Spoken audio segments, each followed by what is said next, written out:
have been the torch bearers of the Urdu language.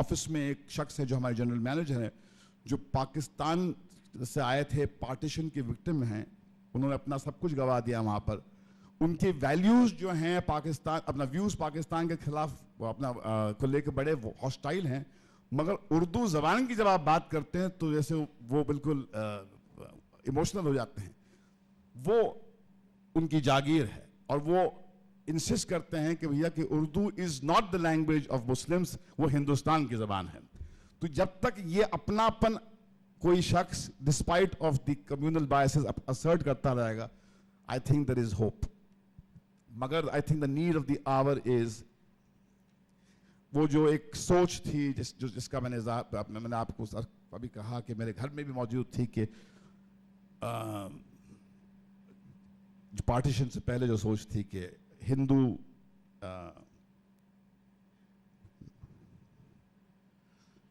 جو ایک سوچ جو تھی کہ the Hindus and the Muslims created this phrase کہ ہندی ہندو ہندوستان جو تھا اور اردو مسلم Pakistan is the dangerous thing that has divided this country. تو وہ جو سوچ ہے کہ ہندی ہندو ہندوستان اور اردو مسلم پاکستان, کہیں پر یہ اس سے آپ کو اپنے آپ کو ڈیلنگ کرنا پڑے گا, کیونکہ کہیں پر وہ ایسوسیشن اتنی ڈیپ روٹڈ ہے کہ Urdu is the language of those people who presided over the partition of the country. اور کہیں پر وہ جو مائگریشن کے بعد میں وہ جو اتنے سارے جو مڈل کلاس کے لوگ چلے گئے, اس کے بعد میں there was no torch bearer of Urdu. Urdu زبان کی کروسیڈ کے لیے شاید اتنے لوگ بچے نہیں تھے جنہوں نے ایگریسولی اس کے کاز کے لیے اپنی بات کلیئرلی آرٹیکولیٹ کی. اور آج میرے حساب سے I think the most important thing is to come out with وہ جو گریٹ فریز تھا انقلاب زندہ باد, جو گلو بن گیا تھا, پورے ملک کو جوڑ کے رکھا تھا اس نے. It was coined by the intellectuals who knew Urdu. تو میرے خیال میں کوئی ایسا جو ایک کوہس جو ملک کو جوڑے, جو ملک کو سٹچ کرے, the need is to come ایک ایسی سوچ ہو جو ڈویزو موومنٹ کو انکریج نہیں کرے, اور اس کو ڈی پولیٹیسائز کرنا بہت ضروری ہے. کیوں کہیں پر یہ جو جب بھی ہم اس اردو کو ریوائیو کرنے کی بات کرتے ہیں, کہیں پر politics through the back door enter ہو ہی جاتی ہے. تو کیا ہم اس کی ریوائیول کی بات بنا اس کو پولیٹیسائز کیے کر سکتے ہیں؟ یہ بہت امپورٹنٹ ہے. اور کیا ہم جس طرح انقلاب زندہ باد کا ایک جو نعرہ تھا, ایسا اور کوئی ایسی سوچ, this kind of phrases which come from the language, اگر ایسا ہو تو I think it will contribute a lot. اور وہ جو ایک ویژن بنا ہے کہ اردو کانکرر کی زبان ہے, اردو ان لوگوں کی زبان ہے جنہوں نے بٹوارا کیا, یہ سوچ کہیں پر آج بھی حاوی ہے, اس سے آپ منہ پھیر نہیں سکتے. we have to look at that truth. ایک بہت ہیوج سیکشن ہے جو آج بھی اردو کو, جیسے ہم نے ریسنٹلی یہ سوچا کہ ایک تہذیب تھی ہماری فلم انڈسٹری میں کہ ہم انگریزی میں اپنا ٹائٹل لکھتے تھے, ہندی میں لکھتے تھے, اردو میں لکھتے تھے. اچانک اردو میں لکھنے کی جو ایک جو ٹریڈیشن تھا وہ فیڈ آؤٹ ہو گیا.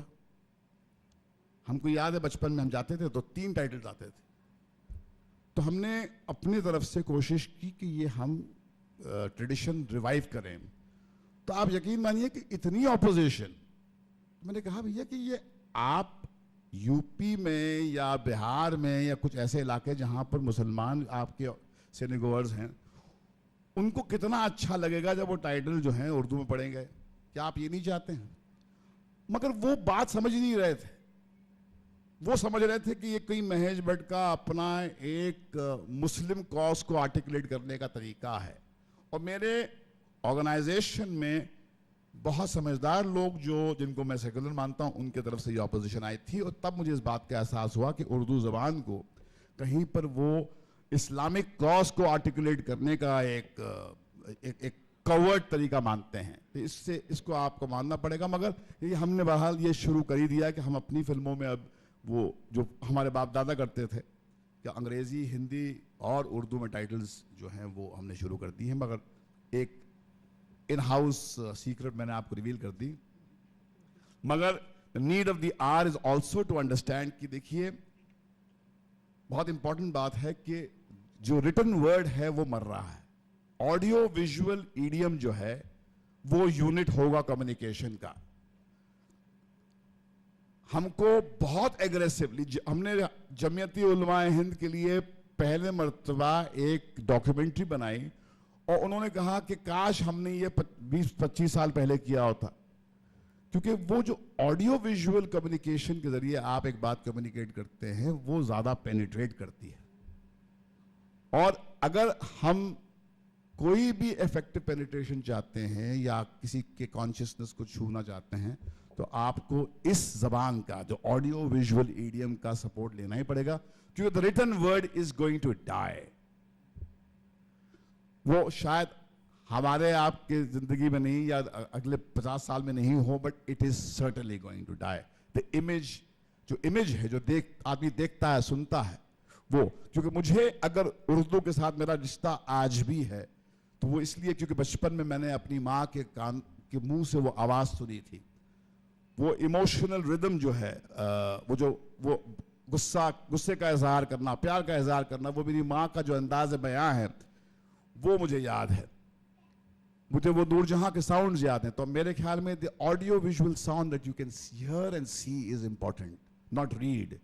کیونکہ میں لکھتا ہوں انگریزی میں, اگر مجھے اردو سیکھنی ہے تو مجھے دیوناگری بھی مجھے ٹھیک نہیں ہے, مجھے it should be available to be in Roman.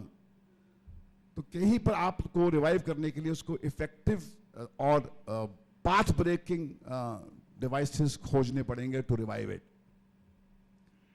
And as before I sum up, مجھے ایک ہی بات یاد آتی ہے کہ کسی نے ایک بات کہی تھی لکھنؤ میں مجھے, کہ شعر کہا تھا مجھ سے کہ مطلب بھٹ صاحب یہ آپ کے لیے شعر ہے. تو میں نے کہا سنائیے. تو نے کہا کہ کیوں اپنے طرح جینے کا انداز چھوڑ دیں, کیا ہے ہمارے پاس اس انداز کے سوا.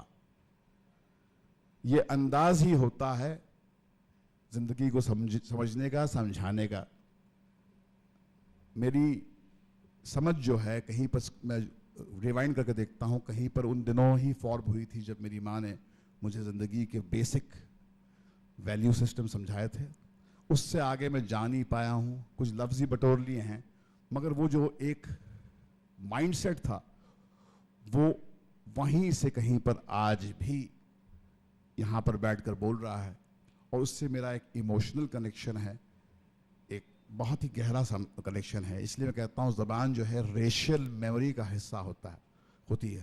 تو اس کو ری وائٹلائز کرنے کے لیے سنیما کا استعمال کرنا بہت ضروری ہے, ہندی فلموں کے گانوں کا استعمال کرنا بہت ضروری ہے. میرا ایک رائٹر دوست ہے جو جودھپور میں LIC کی پالیسی بیچتا ہے اور گانے لکھتا ہے, میرے سعید قادری. تو اس نے گانا لکھا تھا ہمارے لیے جس میں اس میں لفظ تک خلا, ایک خلا ہے سینے میں.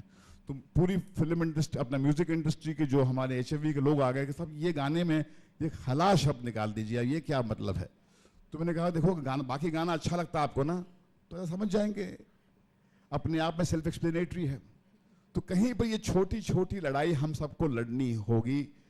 ہندی فلم کا گانا ہو یا ٹائٹل کے لیے آپ کو انسسٹ کرنا ہو, تب جا کے کہیں پر یہ جو ایک پروسیس اریسٹ ہوگا آف ڈیکے, اور شاید ایک نیو لیز آف لائف آئے گی. مگر تو audio visual medium is king.